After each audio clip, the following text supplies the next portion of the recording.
Schneller, schneller! Их расстреляли на рассвете, когда вокруг белела мгла. Там были женщины и дети, и эта девочка была.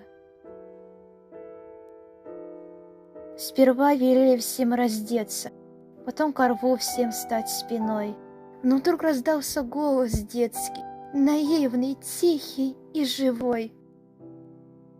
Чулочки тоже снять мне, дядя?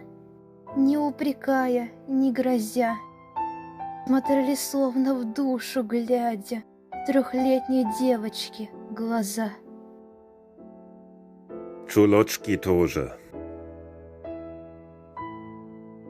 Но смятением на миг эсэсовец объят.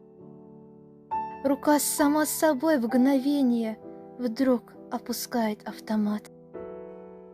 Он словно скован взглядом синим.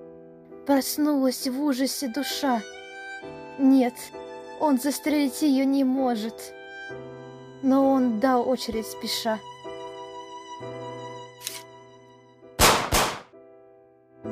Упала девочка в чулочках.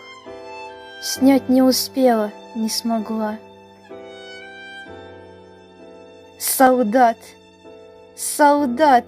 Что если б дочка твоя вот так же здесь легла, и это маленькое сердце пробито пулею твоей?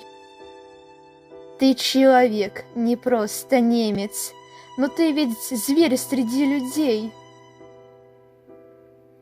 Шагала эсэсовец угрюмо к заре, не поднимая глаз.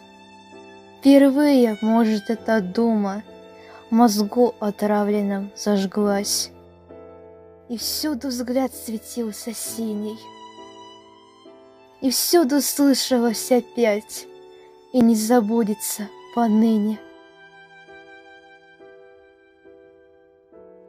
Чулочки, дядя, тоже снять?